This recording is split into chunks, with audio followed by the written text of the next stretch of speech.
और केंद्रीय मंत्री स्मृति ईरानी ने कांग्रेस सांसद राहुल गांधी के भाषण पर बोला जोरदार हमला। कहा, आप इंडिया नहीं हैं। राहुल गांधी ने पहली बार सदन में भारत मां की हत्या की बात की और कांग्रेस के सांसद यहां ताली बजाते रहे। यह दिखाता है कि मन में गद्दारी किसके है, यह स्मृति ईरानी ने कहा।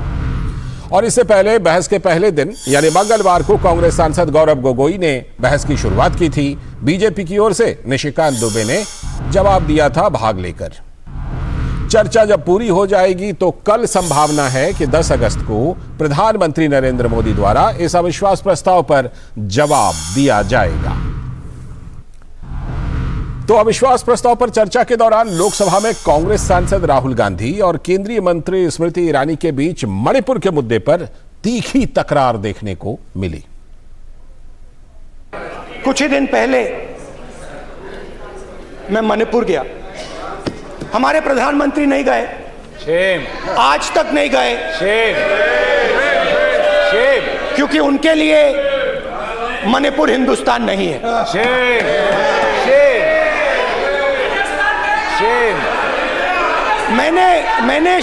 मैंने मणिपुर शब्द प्रयोग किया, मगर आज की सच्चाई यह है कि मणिपुर नहीं बचा है।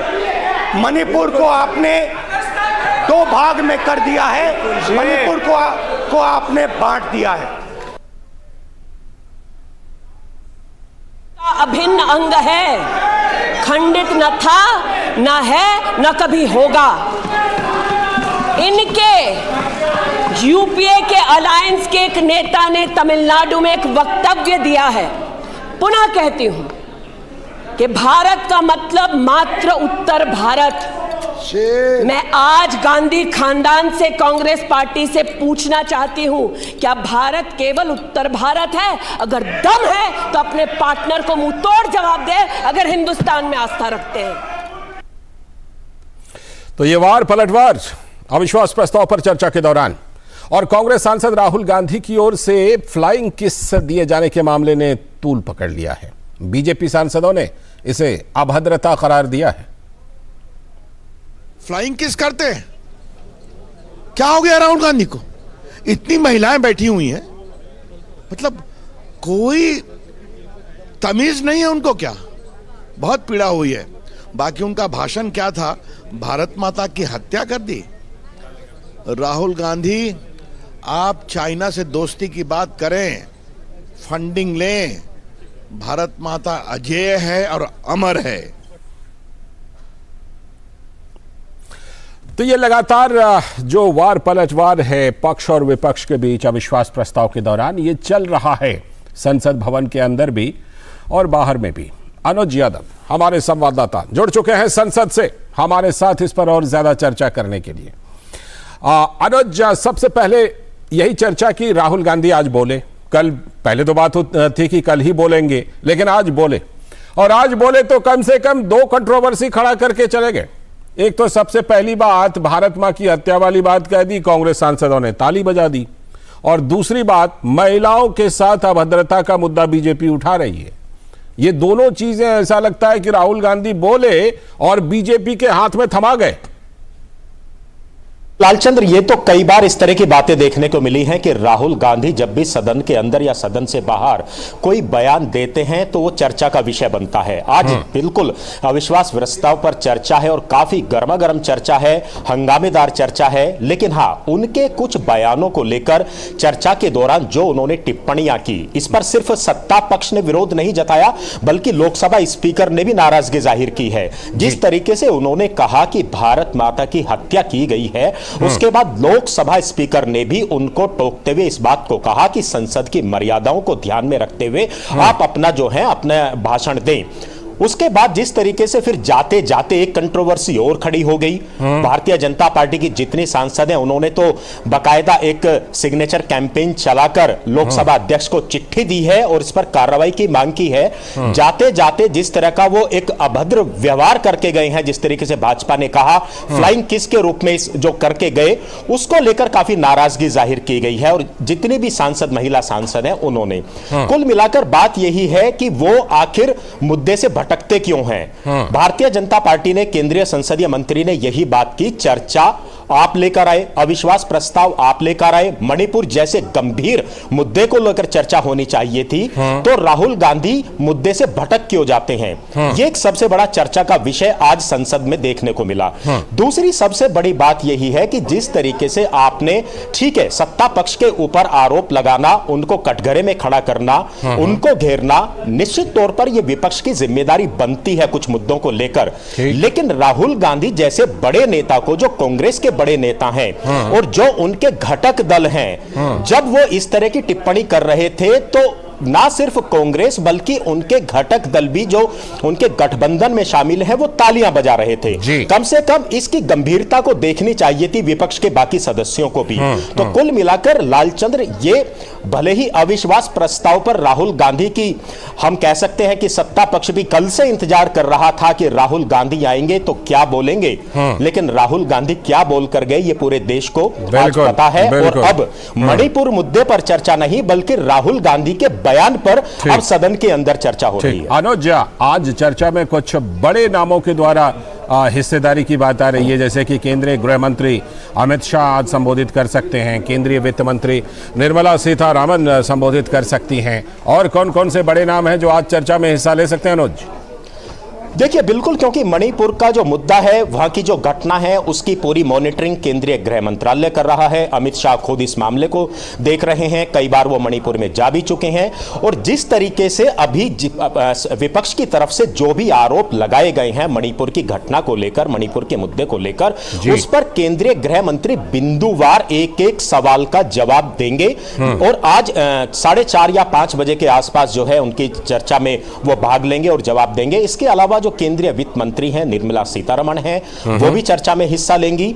तो निश्चित तौर पर जिस तरह के भी अभी तक आरोप लगे हैं मणिपुर घटना को लेकर, निश्चित तौर पर आज जो है केंद्रीय गृह मंत्री वहां की स्थिति से पूरे सदन को ना सिर्फ यहां पर वहां की स्थिति को बताएंगे, बल्कि ये भी बताएंगे कि जिस तरीके से आरोप लगाए गए हैं सत्ता पक्ष की तरफ से, उनमें कितनी सच्चाई है। दूसरी बात यह है कि सत्ता पक्ष इस बात को भी कह रहा है, ठीक है, आप कानून व्यवस्था के मामले को लेकर, हिंसा के मामले को लेकर आप ये अविश्वास प्रस्ताव लेकर आए हैं, लेकिन चर्चा राजस्थान के भी होनी चाहिए, चर्चा छत्तीसगढ़ के भी होनी चाहिए, चर्चा उन राज्यों की भी होनी चाहिए जहां कांग्रेस शासित जो प्रदेश हैं, वहां पर भी महिलाओं के प्रति पिछले कई दिनों के अंदर वहां पर शोषण की खबरें आई हैं, गैंगरेप की खबरें आई हैं। हिंसा का मामला या किसी भी तरीके से जो कानून व्यवस्था का मामला है, वो सिर्फ किसी एक राज्य की बात को लेकर आप सिर्फ अविश्वास प्रस्ताव लाए हैं, यह ठीक बात नहीं है, आपको भी जवाब देना होगा। तो कुल मिलाकर आज सत्ता पक्ष की तरफ से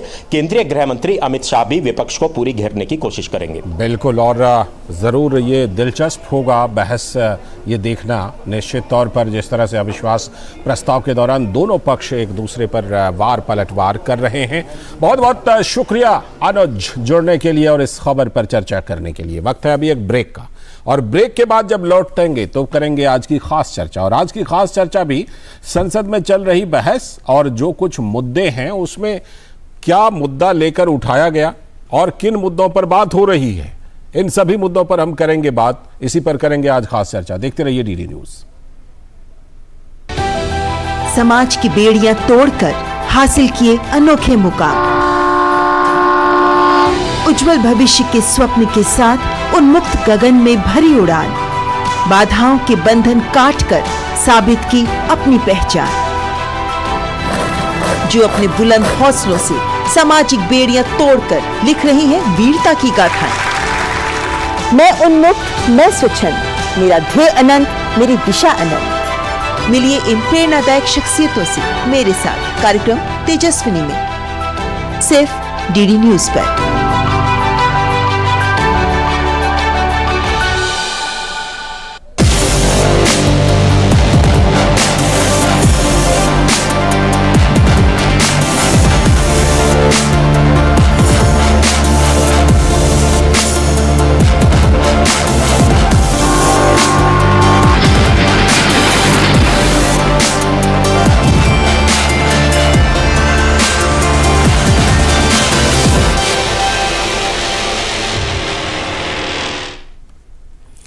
ब्रेक के बाद एक बार फिर से आपका स्वागत है डीडी न्यूज पर। आप देख रहे हैं इस वक्त अब बारी आ गई आज की हमारी खास चर्चा की, और आज की खास चर्चा हम संसद में चल रहे अविश्वास प्रस्ताव पर जो रणनीति है, वार है, पलटवार है, इसी पर करेंगे।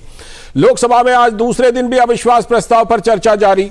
कांग्रेस नेता राहुल गांधी की संसद वापसी के बाद उन्होंने चर्चा में भाग लिया राहुल गांधी ने, लेकिन कई विवाद छोड़ गए। सदन में राहुल गांधी ने अपनी भारत जोड़ो यात्रा का उल्लेख करते हुए प्रधानमंत्री नरेंद्र मोदी पर जमकर निशाना साधा। तो राहुल गांधी के सवालों का जवाब देते हुए केंद्रीय मंत्री स्मृति ईरानी ने कांग्रेस सरकार के दौरान हुई आम जनों की पीड़ा का उल्लेख किया। वर्षों बाद मणिपुर सहित पूर्वोत्तर राज्यों में अमन बहाली के साथ विकास की रफ्तार तेज हुई है। इंफ्रास्ट्रक्चर के मामले में मणिपुर सहित अन्य राज्य काफी विकसित हुए हैं पिछले कुछ सालों में, लेकिन एक चिंगारी को हवा देकर पुरानी स्थिति लौटाने की साजिश भी हो रही है, और कई सांसदों ने इस साजिश की ओर इशारा भी किया है।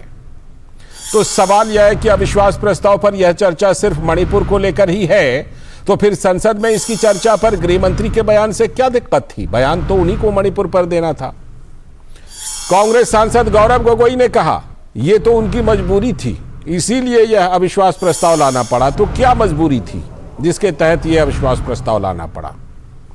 विपक्षी गठबंधन को लेकर उत्साहित दलों ने इसे अपने लिए मौका माना है, लेकिन बीजेपी को भी इसे मणिपुर सहित दूसरे मुद्दे को चर्चा में लाने का अवसर प्राप्त हो गया है। इस बीच बीजेपी ने क्विट इंडिया की बरसी पर आज संसद भवन में गांधी जी की प्रतिमा के सामने प्रदर्शन करके भ्रष्टाचार, परिवारवाद, भारत छोड़ो का नारा लगाया।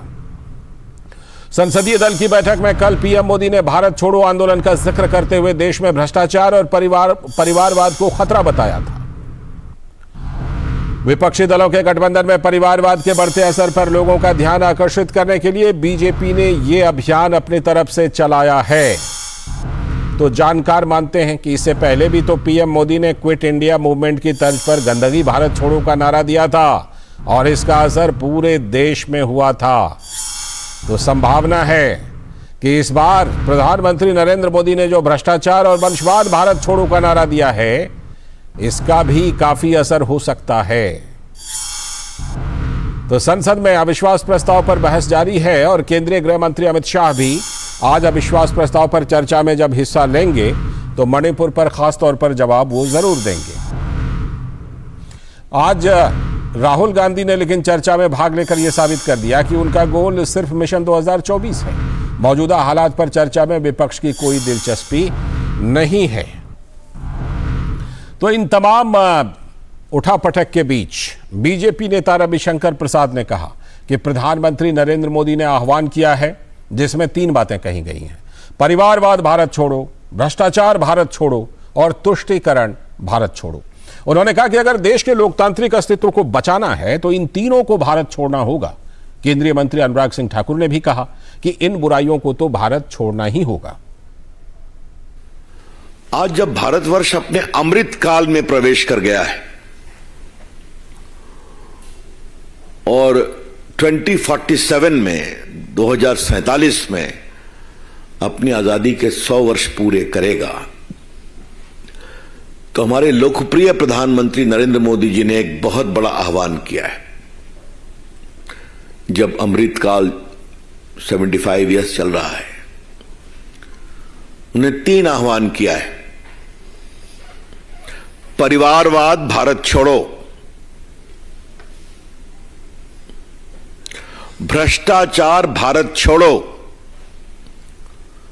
तुष्टीकरण भारत छोड़ो। 1942 में महात्मा गांधी जी ने भारत छोड़ो के आह्वान से राष्ट्र को प्रेरित किया, और उस समय भारत छोड़ो अंग्रेजों के खिलाफ था। आज देश हर बुराई को कह रहा है क्विट इंडिया, इंडिया छोड़ो। Corruption quit India, nepotism quit India, appeasement quit India, भ्रष्टाचार इंडिया छोड़ो, परिवारवाद इंडिया छोड़ो, तुष्टीकरण इंडिया छोड़ो। तो आइए मिलकर संकल्प लें इन बुराइयों को क्विट इंडिया। तो ये दोनों तरफ से अपना जो मिशन 2024 की बातें आ रही हैं अविश्वास प्रस्ताव पर चर्चा के दौरान, दोनों पक्ष की अपनी अपनी रणनीति है, सत्ता पक्ष की, विपक्ष की। इसी पर आज हम खास चर्चा करने वाले हैं। हमारे सलाहकार संपादक विनोद मिश्र जी हमारे साथ जुड़ चुके हैं, साथ में धनंजय गिरी जी, भारतीय जनता पार्टी के प्रवक्ता। बहुत बहुत स्वागत धनंजय जी। राहुल लाल जी जो कि राजनीतिक विश्लेषक हैं और कांग्रेस के समर्थक भी, बहुत बहुत स्वागत आपका भी राहुल जी। मैं चर्चा की शुरुआत विनोद जी आपसे करता हूं।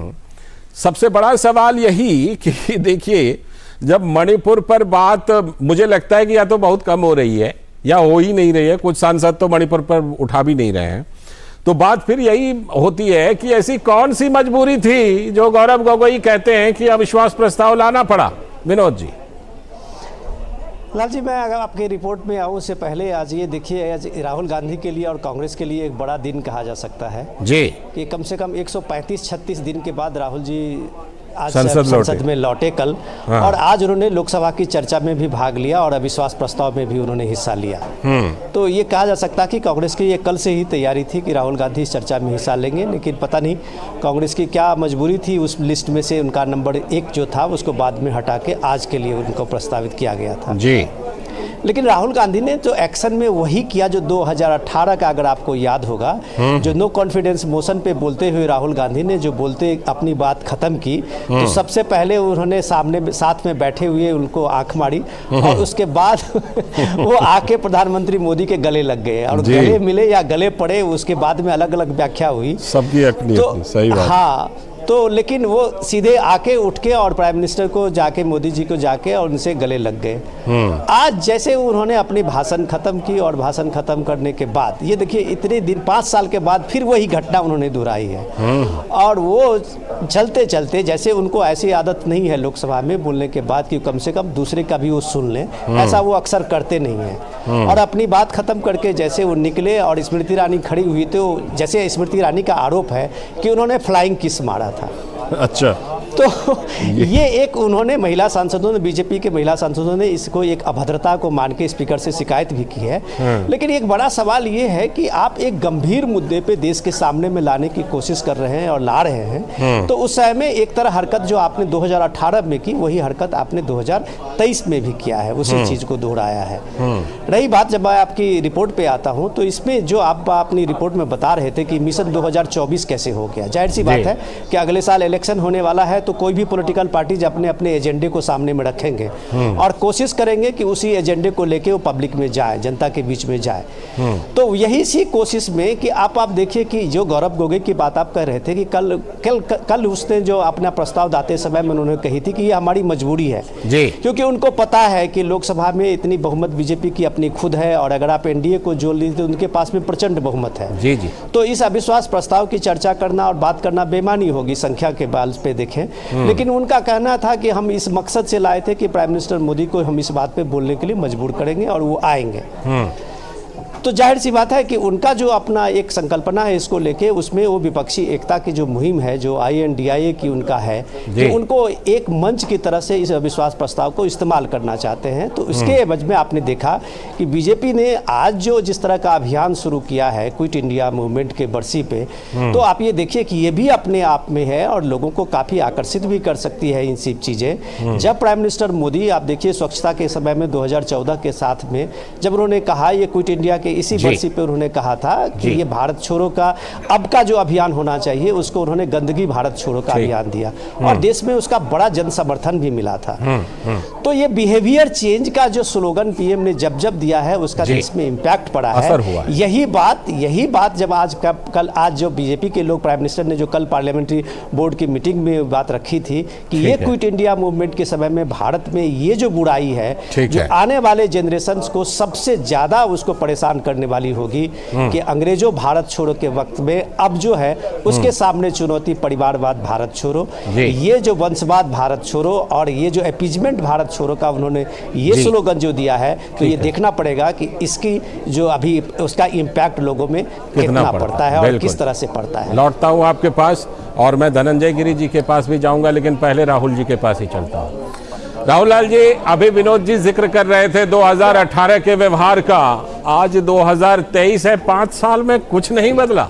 राहुल गांधी आए, बोले और दो बड़े बड़े विवाद छोड़कर चले गए। मतलब कि एक तो सबसे पहले भारत माँ के लिए हत्या वाली बात कह दी, उसको बीजेपी ने मुद्दा बना करके स्मृति ईरानी ने हमला किया, करारा पलटवार।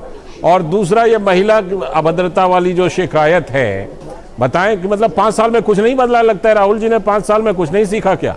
राहुल लाल जी, राहुल गांधी जी के लिए बोल रहा हूं, आप राहुल लाल जी हैं, बोलिए। लालचंद जी, आपकी आवाज नहीं आ रही है, अनम्यूट कीजिए राहुल लाल जी। लालचंद जी 2000 आ गई। एक तरह से मैं कह सकता हूं कि पिछले साल 7 सितंबर 2022 वो एक ऐसा दिन है जब उन्होंने भारत जोड़ो यात्रा की और खुद राहुल गांधी ने माना कि उनमें अभूतपूर्व परिवर्तन आया। परिवर्तन इसलिए नहीं कि उन्होंने देश को देखा और उन्होंने सदन में बड़ी गंभीरता से बताया कि देश को किस रूप में देखा। उनके जो एक्सी में दर्ज संबोधन था उसके ऊपर पानी फेरने के लिए इस प्रकार के बेबुनियाद आरोप लगाए। चूंकि देखिए कई सारे महिला सदस्यों ने तो लिखित रूप से शिकायत दर्ज की है, लेकिन उसके कार्यक्रम में आने से पहले माननीय सदस्य महोदया जो हेमा मालिनी जी है, उनका नाम उन्होंने कहा कि मैं राहुल गांधी को देख रही थी, लेकिन इस प्रकार से कोई इशारा करते हुए मुझे वो नजर नहीं आए। ये तो पूरा का पूरा जांच का विषय वस्तु है कि क्या इस प्रकार की चीजें हुई हैं जो किसी महिला सदस्यों के लिए जो है कि वो अपमान का विषय है। राहुल गांधी के ऊपर यह आरोप इसलिए लगाया गया कि क्योंकि राहुल गांधी ने मणिपुर के मामले पर केंद्र सरकार की सच्चाई को खोल के सामने में रख दिया। देखिए कई बार होती है कि जो सच्चाई होती है वो कड़वी होती है लालचंद जी, उस कड़वी सच्चाई को बिना किसी पर्दे के, बिना किसी लाग लपेट के सामने में रखा वो भारतीय जनता पार्टी को बर्दाश्त नहीं हो रहा है। सवाल तो ये उठते हैं कि मणिपुर अगर 90 दिनों से जल रहा था, प्रधानमंत्री पूरी दुनिया की यात्रा कर सकते हैं, भारत की यात्रा कर सकते हैं, वो वहां नहीं गए। और अमित शाह जी जो गृह मंत्री है वहां गए और उन्होंने देश को झूठा आश्वासन मई में दे दिया था कि वहां पे सब कुछ स्थिति सामान्य है। अमित शाह जी के बयान के ऊपर विपक्ष कैसे विश्वास करता है? मुझे एक सवाल मैं अपनी तरफ से राहुल जी पूछना चाहता हूं। मुझे ये बताइए कि संसदीय प्रावधान का कौन सा नियम ये कहता है कि किसी राज्य की स्थिति पर प्रधानमंत्री को आकर के बयान देना ही देना है, या प्रधानमंत्री को कब बयान देना है नहीं देना है, कब दौरा करना है नहीं करना है? आप किसी से अगर इस तरह से मांग करते हैं, किसी नियम प्रावधान के तहत ही मांग करेंगे ना? इसीलिए तो देखिए जब मांग किया गया वो तैयार नहीं हुए तो अविश्वास प्रस्ताव लेके आए, कम से कम प्रधानमंत्री इसका जवाब तो देंगे ना अविश्वास प्रस्ताव। तो उसके बाद ही कम से कम संसद बढ़िया से चल लेने देते, वो भी नहीं करने दिया। बिल्कुल सही पूछा लालचंद जी। देखिए यहाँ पे सत्ता में बैठे हुए लोगों की स्थिति क्या है? आप 37 मिनट राहुल गांधी ने सदन में भाषण दिया और उसमें से 15 मिनट जो पूरे कार्रवाई में वो स्पीकर महोदय दिख रहे थे और सारा हल्ला करने की जिम्मेदारी किसने ले ली थी? उसके तमाम केंद्रीय मंत्री खड़े होकर उनका विरोध कर रहे थे। आप इतने बड़ी विरोध करते थे, लेकिन जितना भी बोले उसमें दो बड़े बड़े विवाद पैदा करके चले गए। वो दो बड़ा विवाद, मैं लौटता हूँ। कोई विवाद नहीं पैदा, सच्चाई मणिपुर के देश का हिस्सा नहीं है। अगर मणिपुर में 3 महीने से लॉ एंड ऑर्डर की स्थिति नहीं होती, सुप्रीम कोर्ट ने कहा कि 6500 FIR दर्ज हुए और 11 गिरफ्तारियां हुई, वहां पे कोई पुलिस की व्यवस्था नहीं थी, कोई तंत्र नहीं था। ठीक, लौटता हूँ आपके पास, लौटता हूँ धनंजय जी के पास चलता हूँ। धनंजय जी, आप लोग तो कल ही इंतजार कर रहे थे कि राहुल गांधी बोले, आज बोले और आपके हाथ में मुद्दा थमा गए और आपने उनको 2 मुद्दों पर आपने घेरना भी शुरू कर दिया है राहुल गांधी को।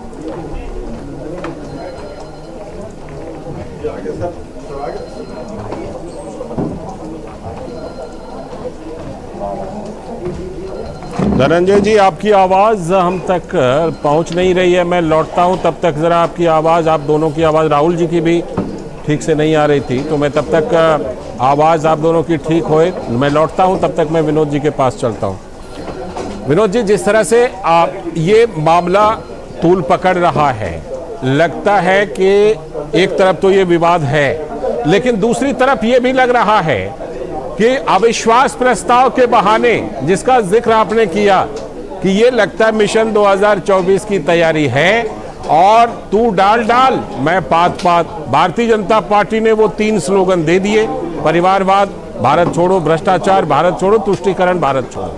तो ये बड़ा दिलचस्प मोड़ पर ये बहस पक्ष और विपक्ष के बीच जाती हुई नजर आ रही है। विनोद जी,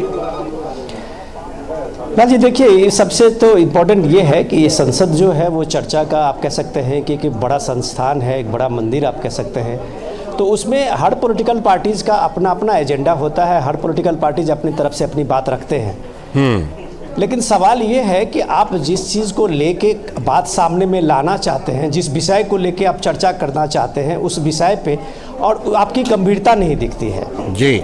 आपकी गंभीरता जो है वो सिर्फ अगर आप विपक्षी एकता पे दिखती है कि आपने देखा इसका सबसे पहला प्रयोग विपक्ष की तरफ से दिल्ली सर्विस बिल पे हुआ था, जिस पे ये कहा गया ये चट्टानी एकता है हमारी, और इससे चट्टानी एकता जो INDIA का है उसको वो दिखाने की पूरी कोशिश की थी, लेकिन वो एकता बिखर गई। ठीक है। और वो एकता बिखरते बिखरते वहाँ भी आपने एक विवाद को ले लिया और आप इस चीज़ की अपनी चीज़ों को वहाँ पर रख नहीं पाए। रही बात जो अविश्वास प्रस्ताव की बात हुई थी, तब अविश्वास प्रस्ताव को लेके आप इन सारे मुद्दों को छोड़ के मणिपुर पे आप देखिए कि शायद ही कोई सांसद इस पे गंभीरता से इस पे बात कर रहे हों और इस चर्चा के सामने में ला रहे हों। उनका एक पूरा एजेंडा होता है, राहुल गांधी जी का आप भाषण आप सुनिए तो उनका सीधा सीधा हमला सिर्फ प्राइम मिनिस्टर मोदी पे ही था। तो अगर आप ये बताते थे, उसमें उन्होंने भारत जोड़ो अपने अभियान को भी जोड़ा कि हम भारत जोड़ो अभियान पे निकले और हमारा ये एक्सपीरियंस रहा जी जी, तो शायद उस समय में ये बेहतर होता है हिंदुस्तान के लिए और देश के लोगों के लिए कि भारत जोड़ो यात्रा का वो अनुभव वो बताते। लेकिन अनुभव बताते बताते लास्ट में आपने देखा होगा कि भारत जोड़ो यात्रा पे जब वो निकले थे तो उसका निशाना सिर्फ RSS ही रहा। जी जी जी। तो अगर आप 3000 किलोमीटर चलने के बाद आप वही बात वही नैरेटिव बनाते हैं जो पहले दिन से आप दिल्ली में बना रहे थे, तो ये 3500 किलोमीटर चलने का क्या फायदा हुआ? हाँ, दूसरी तैयारी भी रही बात जो अभी राहुल लाल जी कह रहे थे, कांग्रेस के प्रवक्ता हैं, मैं काफ़ी देर से उनका सुन रहा था। वो जिस मणिपुर की बात कर रहे हैं और प्राइम मिनिस्टर के लिए वो कह रहे हैं कि उनका जवाब देना इस पे जरूरी था, तो क्या इस देश के लोगों को पता नहीं है कि मणिपुर एक राज्य है? राज्य के कानून व्यवस्था का जो सवाल होता है वो राज्य का होता है, उसमें सेंटर की दखल नहीं है। जवाब देने की बात अगर कानून के व्यवस्था में एक बात सही नहीं है तो जवाब देने का काम वहाँ होम मिनिस्टर का है। और जब भारत के गृह मंत्री बार बार कह रहे हैं, पार्लियामेंट में कह रहे हैं कि जब चर्चा करो, जिस समय चर्चा करो, जितनी देर चर्चा करो, आपके गृह मंत्री वहां चर्चा के जवाब देने के लिए तैयार है, तो आप चर्चा नहीं कर रहे हैं। उस समय में आप रूल का हवाला देते हैं। तो सवाल ये है कि जो बात आप अपनी रिपोर्ट में बता रहे हैं कि ये इनका टारगेट विपक्षी एकता है और मिशन 2024 है, इसके बाएं दाएं वो कहीं नहीं है। ये बात राहुल जी से पूछने की जरूरत है। मैं जरूर पूछूंगा राहुल जी से, लेकिन पिछली बार धनंजय जी की आवाज बिल्कुल नहीं आई थी। मैं चाहूंगा पहले धनंजय जी अपनी बात रख लें। धनंजय जी, मैंने ये सवाल पूछा था आपसे कि आप लोग बड़ा इंतजार कर रहे थे कि राहुल गांधी बोले। कल आपने तंज भी कसा था, आज राहुल गांधी बोले तो आपने दो बातों को मुद्दा बना लिया। लालचंद जी कहते हैं ना, तो जो फलक से गिरता तो अच्छा होता, जो नजर से गिरा उसे उठाएं कैसे। जो अब स्थिति ये है कि जो हरकतें सार्वजनिक स्थलों पे भी आप नहीं कर सकते हैं, वो हरकतें संसद में आप कर रहे हैं। ड्यू रिगार्ड जो लोग संन्यास परंपरा में चले जाते हैं उनको छोड़ करके जो सार्वजनिक जीवन में रहते हैं, यही समझ करके लालू जी ने इनको कहा था कि सही समय हो गया, आप शादी कर लीजिए, लेट हो रहा है। क्योंकि बिहार में कहावत है कि अगर लेट हो जाए तो लड़का इधर उधर की हरकतें करने लगे। वैसे भी दुकान वाली मोहब्बत का ये असर है। हमारी मोहब्बत की दुकान, क्योंकि इनकी दुकान की ही मोहब्बत का उनको पता है। अब राहुल गांधी के द्वारा नई नई बातें देश को पता चल रही है कि हनुमान जी ने लंका नहीं जलाई थी, घुटने में दर्द होगा अगर तो अहंकार कम होने लगता है। इस तरह की नई नई ज्ञान राहुल गांधी जी की शब्दावली और नए नए ज्ञान से आप नए नए संसद को परिचित कराने के लिए आते हैं। और जो हरकतें कर रहे हैं वो सबके सामने। इस देश में जो घटनाएं घटी हैं उसमें आपकी क्या सिंसियरिटी है और आप क्या कहने आए थे, या आपने भारत जोड़ो यात्रा का प्रचार करने आए थे, ये समझ में नहीं आया। आप बात करें तो पूरे मुल्क की बात करें, खास करके जहां आपकी सरकार है उसकी भी चिंता करें। आप गिरजा टिक्कू सरला भट्टू कब इंसाफ मिलेगा, आपकी सरकारें नहीं, उस पर आप कभी चर्चा नहीं कर रहे हैं। आप राजस्थान के भीलवाड़ा में 14 साल के दलित बच्ची के साथ बलात्कार हो गया, उसकी चर्चा नहीं कर रहे हैं। 60 साल की एक महिला का बंगला में उसकी नातिन के सामने रेप हुआ, उसकी आप चर्चा नहीं कर रहे हैं। चर्चा इस देश के हर कोने के हर व्यक्ति की होनी चाहिए, हर नामोखास की होनी चाहिए। हम सबके लिए चिंता कर रहे हैं। ठीक है, कहते हैं ना, मेरी शख्स वो शख्स आदमी ही नहीं कांग्रेस लगे जिसे खुदा बनाने में। इतने दिनों से आप इंतजार कर रहे थे कि राहुल गांधी आएंगे, लेकिन राहुल गांधी का हिट एंड रन थ्योरी है, आए बोले और भाग लिए। भाई आप चर्चा तो करिए। आप एक तरफ से कह रहे थे चर्चा करेंगे, तो चर्चा करेंगे तो चर्चा पर चर्चा होती है ना। दोनों तरफ से सुनिए, करिए, सुनिए बातों को। लेकिन आपके पास सिर्फ एक नैरेटिव सेट करना है, सिर्फ लॉन्चिंग पैड बनाना है। राहुल गांधी आए, कुछ बोल के चले जाएं। आज उन्होंने अपने आपको बताया कि भेड़िया, शेर की खाल में भेड़िया, और भेड़िया है और क्या है, वो क्या बोल रहे थे, क्या कह रहे थे। और जिस अडानी का वो नाम ले रहे थे, अंबानी का नाम ले रहे थे, अंबानी 1 लाख करोड़ का प्रोजेक्ट अंबानी को मिला 10 साल यूपीए के शासनकाल में। जिस अडानी का वो नाम ले रहे हैं, उनको कोयला निकालने के लिए छत्तीसगढ़ में उनकी सरकार ने दिया, राजस्थान में भी बहुत बड़ा समझौता, राजस्थान उनकी सरकार ने दिया, पोर्ट बनाने के लिए टीएमसी ने दिया, उनकी महाअघाड़ी सरकार थी तो वहां महाराष्ट्र में दिया, केरल में कांग्रेस और कम्युनिस्ट की सरकार है वहां दिया। ये तो ये बात सच है कि ये मामला तो सिर्फ एक पॉलिटिकल गिमिक लगता है ये कि भाई किसी पूंजीपति का नाम ले लो। हाँ ठीक है, लौटता हूं आपके पास। भारत माता के ऊपर, भारत माता के मृत्यु पर जिन सांसदों ने ताली बजा दी, तपा दिए, शर्मनाक, शर्मसार और मतलब आदमी शर्म से मद्दूब है, ऐसे लोग भी संसद में। ठीक है, बीजेपी ने इस मुद्दे को उठा लिया है, जाहिर सी बात है। राहुल लाल जी, वही बात जो मैंने आपको कही थी, विनोद जी ने भी वही बात उठाई कि देखिए मणिपुर के मुद्दे पर आपको कुछ जवाब चाहिए, उसके लिए राज्य सरकार, कानून व्यवस्था राज्य सरकार का मसला है, और उसमें केंद्र सरकार की अगर कोई भूमिका बनती है तो केंद्रीय गृह मंत्रालय की, केंद्रीय गृह मंत्री की बनती है। वो ताल ठोक करके वो चुनौती दे रहे हैं गृह मंत्री कई बार, और आपने विपक्ष उसमें एक तो हिस्सा नहीं ले रहा। प्रधानमंत्री के बयान की मांग को लेकर के यह अविश्वास प्रस्ताव लाने की जरूरत कैसे पड़ गई? और कहीं ऐसा तो नहीं कि कहीं पे निगाहें, कहीं पे निशाना, इस प्रस्ताव का बहाना, और आप इसमें संसद के अंदर जो कांग्रेस को मौका नहीं मिलता था विपक्षी दलों को गोलबंद करने का, वो आप कांग्रेस ने इसे मौके के तौर पर ले लिया। देखिए, सबसे महत्वपूर्ण चीज जो चीजें कहें कि कानून व्यवस्था राज्य का मामला है, बिल्कुल राज्य का मामला है लालचंद जी, इससे कोई असहमति नहीं है।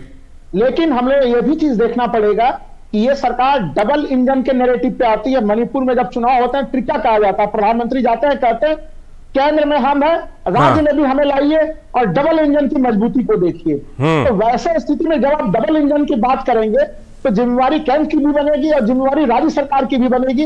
राज्य सरकार विफल रही, सवाल यह है कि अगर राज्य सरकार 3-3 महीने तक विफल रही तो भारतीय संविधान के अनुच्छेद 356 में राष्ट्रपति शासन लगाने का प्रावधान किस दिन के लिए? अरे भाई, कम से कम आप नहीं 356 लगाइए तो कम से कम एक ऐसे व्यक्ति को तो मुख्यमंत्री बनाइए जिसको समूह स्वीकार करे और वहां पे स्थिति को नियंत्रण में लाए। आपने वहां के मुख्यमंत्री के ऊपर जिम्मेवारी तय करने के लिए क्या प्रयास किए? वीरेंद्र सिंह इतने कमजोर मुख्यमंत्री निकले कि वो इस्तीफा देने के लिए गए, उनके समर्थकों ने इस्तीफा फाड़ दिया। ये क्या नाटक चल रहा है इस देश में? देखिए, गृह मंत्री, अच्छा, किसका आप जिम्मेवारी तय कीजिएगा? कहीं कोयले की भट्टी में लड़की का बलात्कार करके, नाबालिग लड़की का बलात्कार करके उसको कोयले की भट्टी में झोंक दिया जाता है। इस तरह की घटना पश्चिम बंगाल में आप ले लीजिए, नग्न महिलाओं को घुमाने की वहां से 3-4 घटनाएं सामने आ चुकी। हाल के दिनों की बात कर रहा हूं मैं, पंचायत चुनाव के बाद की। किनको इस्तीफा दिलवाइएगा? कहां 356 लगवाइएगा? राहुल लाल जी, लालचंद जी, एक आपराधिक घटना कहीं अलग अलग समाज में आपराधिक घटना घटती है, वो और एक सामूहिक रूप से नरसंहार की स्थिति हो, उस दोनों को हम लोग एक बराबर तराजू पे नहीं नाप सकते हैं हम लोग। अच्छा, अपराध की घटना घटती है उसके बाद पुलिस एक्शन लेती है। पश्चिम बंगाल और राजस्थान से ऐसी खबरों की श्रृंखला है। लालचंद जी, पश्चिम बंगाल में सरकार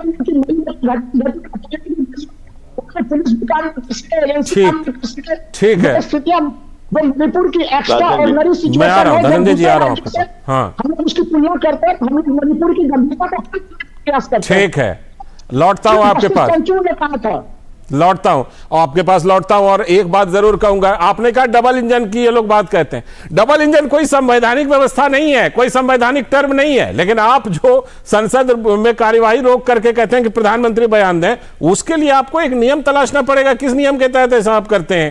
खैर, लौटता हूं मैं, लौटता हूं। डबल इंजन की बात करते हैं हम लोगों को भी राजनीतिक बातें हैं, डबल इंजन ट्रिपल इंजन वाली, संवैधानिक व्यवस्था नहीं है वो। ठीक, लौटता हूं। विनोद जी, आप कुछ कहना चाह रहे थे, फिर धनंजय जी के पास जाऊंगा।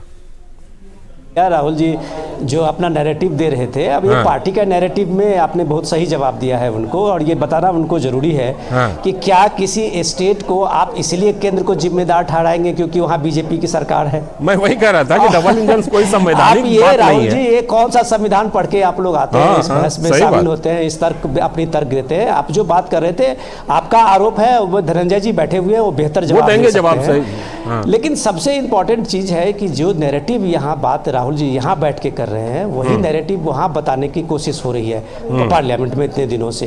अब ये दौर जो है, आप नैरेटिव्स की बात करके आप जब जानते हैं, ये दौर सोशल मीडिया का दौर है जहाँ लोग हकीकत को जानते हैं। हर आदमी जो है उसमें अपना व्यू रखने की आज की क्षमता है।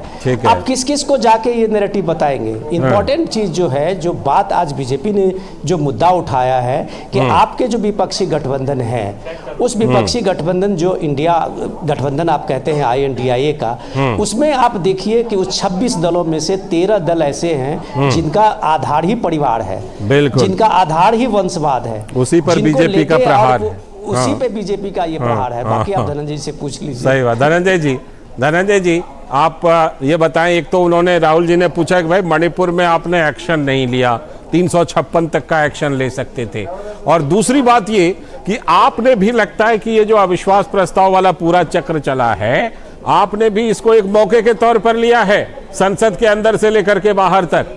धनंजय जी।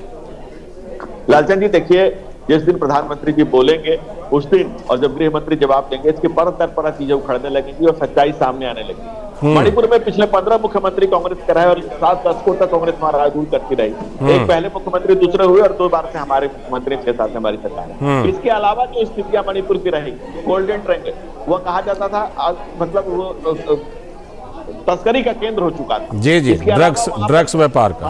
वहाँ हेरोइन की जितनी फसल जलाई गई है, मुख्यमंत्री ने जलवाई है, उतने तो वहाँ की स्टेट की इकोनॉमी है। दूसरा, वहाँ पर जो घुसपैठ था उस पर रोक लगाई है। तीसरा, वहाँ पर सर्वे कराया है सेक्रेट फॉरेस्ट और रिजर्व फॉरेस्ट का। ये कांग्रेस लगातार ये कोशिश करती रही, और इस चर्चा में कई चीजों की भूमिका आएगी, उसमें कई तरह के गैंग की भी भूमिका आएगी, सारे नकाब हटेंगे, एक करके सारी चीजें सामने आएंगी। और मणिपुर की स्थिति को चिंताजनक बनाया गया, लेकिन मणिपुर की स्थिति को नियंत्रित किया गया और पूरी तरह से नियंत्रित कर लिया गया। लेकिन जब आप सेलेक्टिव अप्रोच रखते हैं तब गलत है। एक तरफ आपके कांग्रेस पार्टी के नेता अधीर रंजन चौधरी कहते हैं कि बंगाल में स्टेट स्पॉन्सर क्राइम है, जी सरकार करवा रही है, ममता पूर्वक हत्याएं करवा रही है। ठीक है। जब आपके खुद के नेता कहते हैं और आप उसको बिल्कुल, कई सवाल है, ध्यान नहीं देते हैं, ठीक, सवाल उठता है, कई सवाल। जब राहुल गांधी को पता होना चाहिए कि ठीक है, बलात्कार में नंबर 1, अपराध में नंबर 1, भ्रष्टाचार में नंबर 1, पेपर लीक में नंबर 1। मणिपुर का मुद्दा इतना आसान नहीं है, उसमें कई एंगल है, ड्रग्स है, विदेशी हस्तक्षेप है, धर्मांतरण है। मुझे लगता है कि चर्चा के दौरान गृह मंत्री जब जवाब देंगे तो सारी चीजें समग्रता से आएंगी। बहरहाल बहुत बहुत शुक्रिया आपका धनंजय जी चर्चा में हिस्सा लेने के लिए, राहुल जी आपका भी और विनोद जी आपका भी चर्चा में हिस्सा लेने के लिए। तो दिलचस्प है, और दोनों पक्ष से अपने अपने मौके के तौर पर अविश्वास प्रस्ताव की चर्चा को जरूर इस्तेमाल करने की कोशिश करेंगे, संसद के अंदर भी और बाहर भी। बहरहाल बढ़ते हैं अगली खबर की तरफ, और अगली खबर है उत्तर प्रदेश से। अच्छी खबर है, और वो अच्छी खबर है कि उत्तर प्रदेश सरकार के महिला एवं बाल सुरक्षा विभाग का दावा है कि महिला उत्पीड़न संबंधित 99% केस का निष्पादन करके उन्हें न्याय दिलाया। तो ये एक बड़ी बात है। अगर इस रिपोर्ट का दावा माना जाए तो इस रिपोर्ट के मुताबिक महिला सुरक्षा को लेकर के बड़ा काम हुआ है उत्तर प्रदेश में। महिला उत्पीड़न संबंधित केस के निष्पादन में उत्तर प्रदेश आज नंबर 1। अन्य राज्यों की तुलना में अपराधियों को सजा दिलाने में यह राज्य बाकी सभी राज्यों से आगे है। उत्तर प्रदेश पुलिस की नई व्यवस्था में पुलिस, जेल और अदालती कार्रवाई में समन्वय बनाने में कामयाबी पाई गई और मामलों के निष्पादन में इससे मदद मिली। अपराधियों के बढ़ते मनोबल के कारण बिहार के आरा में एक लड़की ने छेड़छाड़ का विरोध किया तो अपराधियों ने गोली मार दी। राजस्थान से तो आपने कई घटनाएं सुनी होंगी। ऐसी घटनाएं सामने आई हैं जब अपराधियों ने रेप के बाद महिला को जला दिया या फिर हत्या कर दी। लेकिन उत्तर प्रदेश पुलिस न्याय के कटघरे में खड़ा करके अपराधियों के मनोबल को पुलिस ने तोड़ा है, और महिलाएं कहीं भी शिकायत दर्ज कराने की आज राज्य में हिम्मत कर पा रही हैं। तो महिला के प्रति दुर्व्यवहार और अपराध के मामले में वर्षों तक हालांकि उत्तर प्रदेश नंबर 1 रहा था, लेकिन आज उत्तर प्रदेश ने हर छोटी बड़ी घटना का संज्ञान लेकर अपराध पर काबू पाने की ठोस पहल की। बाबा बुलडोजर और रोमियो फोर्स के कारण योगी सरकार मीडिया की लगातार हेडलाइन बनी है, लेकिन इसके असर की चर्चा मीडिया में फिर भी कम ही होती है। दरअसल उत्तर प्रदेश की योगी सरकार के मॉडल से और इन कार्रवाइयों से अपराधियों के अंदर खौफ पैदा हुआ है और उनकी प्रवृत्ति भी अब बदली है। तो सुरक्षित माहौल बनने से न केवल लड़कियों का स्कूल ड्रॉप आउट कम हुआ है, बल्कि मिशन शक्ति योजना से महिलाओं को आगे बढ़ने का अवसर भी मिला है। तो आज के उत्तर प्रदेश के योगी मॉडल में राज्य के आर्थिक विकास में महिला सुरक्षा ने भी निश्चित रूप से अपना विशेष योगदान दिया है। तो महिला उत्पीड़न संबंधित मामलों के निष्पादन में उत्तर प्रदेश के शानदार प्रदर्शन पर बीजेपी नेताओं ने खुशी जताई और इसके लिए मुख्यमंत्री योगी आदित्यनाथ की अपराध को लेकर जीरो टॉलरेंस की नीति की सराहना की। जैसे गुप्त काल भारत का स्वर्ण युग था, ऐसे ही मोदी काल देश के लिए, विकास के लिए, और योगी काल विकास और लॉ एंड ऑर्डर का स्वर्ण युग है। इससे पिछली वाली सरकार जो 12 से 17 होती थी, कोई मकान, दुकान, प्लॉट, जमीन सुरक्षित नहीं थी। बेटा जब तक स्कूल से घर नहीं आ जाता था तो माँ दरवाजे पे खड़ी रहती थी, कहीं उसका अपहरण तो नहीं हो गया। हमारी लड़कियां लखनऊ, कानपुर कहीं जाती थी तो रास्ते पर उनकी लोकेशन पेरेंट्स लेने पड़ता था। उत्तर प्रदेश के मुख्यमंत्री पर 2 बुलडोजर हैं, एक से विकास हो रहा है और दूसरे से जिन लोगों का लॉ एंड ऑर्डर में विश्वास नहीं है, जो विकास प्राधिकरणों से नक्शे पास नहीं कराते हैं, दूसरों की जमीन पर काबिज होकर बिल्डिंगें बनाते हैं, दूसरा बुलडोजर उस पर चलता है। आदरणीय योगी आदित्यनाथ जी मुख्यमंत्री जब से बने हैं तब से अपराधियों के प्रति जीरो टॉलरेंस है और अपराधियों के प्रति असहिष्णुता का व्यवहार है आदरणीय मुख्यमंत्री पूज्य योगी आदित्यनाथ जी का। स्वाभाविक परिणाम है, जब अपराधी या तो रेल में है या जेल में है और या फिर ऊपर है, तब फिर किसी भी प्रकार का क्राइम उत्तर प्रदेश में कम होगा। ये हमारे लिए सौभाग्य की बात है कि हम बेटी बचाओ बेटी पढ़ाओ वाले कार्यकर्ता हैं, उस पार्टी के कार्यकर्ता हैं। अगर वो एक किसी रिपोर्ट में ये आया कि उत्तर प्रदेश में महिलाओं के विरुद्ध क्राइम न्यूनतम है और उत्तर प्रदेश सुरक्षित है माताओं और बहनों के लिए, ये हमारे उत्तर प्रदेश जिसके बारे में लोग पहले बहुत विपरीत राय बनाते थे, हम आदरणीय योगी जी के नेतृत्व में उत्तर प्रदेश में जो परिवर्तन हो रहा है वो दिखाई भी दे रहा है। और खाली महिलाओं के लिए सेफ है ऐसा नहीं है, हर दृष्टि से उत्तर प्रदेश अच्छे ढंग से काम कर रहा है, चाहे फिर उद्योग धंधे हों, चाहे विकास की बात हो, चाहे एक सही दिशा में काम करने की बात हो। तो मैं इस रिपोर्ट का स्वागत करता हूँ और विश्वास के साथ कि आज वास्तव में महिलाओं के लिए पूरे देश में इसी प्रकार का माहौल बने और महिलाएं सब जगह सुरक्षित अपने आप को महसूस करें, उत्तर प्रदेश इसकी अगुवाई करे। इसके लिए बहुत बहुत आपके माध्यम से मैं धन्यवाद देना चाहूँगा। तो ये रिपोर्ट के हवाले से ये बात है कि उत्तर प्रदेश में नंबर 1 महिला सुरक्षा को लेकर विकास सिंह हमारे संवाददाता जुड़ चुके हैं हमारे साथ इस खबर पर चर्चा करने के लिए। तो विकास सिंह से हम जोड़ने की कोशिश कर रहे हैं। उत्तर प्रदेश सरकार के महिला एवं बाल सुरक्षा विभाग ने यह दावा किया है जिसके तहत ये कहा जा सकता है कि महिलाओं में सुरक्षा का विश्वास और महिलाओं का विकास, ये दोनों काम उत्तर प्रदेश के योगी मॉडल की सरकार में हो रहा है। विकास सिंह हमारे साथ जुड़ चुके हैं। विकास, जिस तरह से योगी मॉडल की बार बार चर्चा होती है, तो एक और कामयाबी जिसमें महिलाओं को सुरक्षा का विश्वास भी और महिलाओं का विकास भी।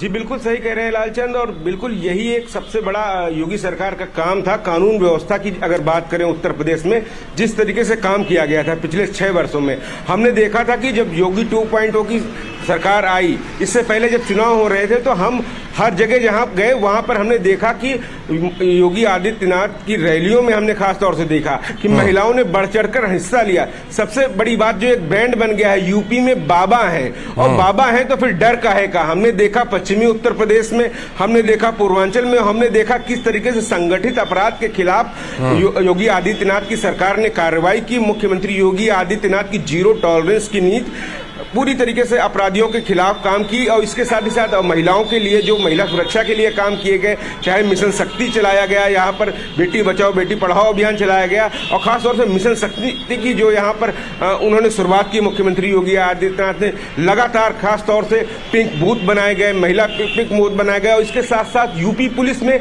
महिलाओं की भर्ती की गई और महिलाओं को बीट्स दी गई। ये सबसे बड़ी बात थी, बीट्स पे महिला सिपाही थी। अब महिलाओं को अपनी बात कहने के लिए कोई झिझक नहीं पहुंचती है थाने में पहुंचने या चौकी पहुंचने में। एक सबसे बड़ी बात रहती थी, महिला के साथ अगर कोई घटना हो रही है तो वो बताती नहीं थी। आमतौर पे इस तरीके से रवैया होता था पुलिस वर्ग में जो पुरुष रहते थे, लेकिन जब फीमेल्स वहां पे महिला पुलिस कर्मियों की संख्या काफी ज्यादा जब बढ़ाई गई, महिला पुलिस भर्ती की गई, उसका भी एक बड़ा असर रहा है। और खासतौर से जो ऊपर से सख्त आदेश रहे, पल पल हर केस की मॉनिटरिंग होती रहती है, तो ऐसे में इस बात की गारंटी महिलाओं को मिलती है उनकी सुरक्षा की, और जब उनकी सुरक्षा होती है तो उनका सशक्तिकरण होता है, वो समाज में आगे बढ़ रही है। उत्तर प्रदेश में उस दिशा में काम किया जा रहा है। सशक्त महिलाएं ही मजबूत समाज की इबारत लिख सकती हैं। बिल्कुल, ये सब चीजें आपस में जुड़ी हुई हैं और योगी मॉडल में ये सारी चीजें होती हुई दिख रही हैं, अगर रिपोर्ट के दावे को सही मानकर हम चलें। बहुत बहुत शुक्रिया जुड़ने के लिए विकास आपका लखनऊ से।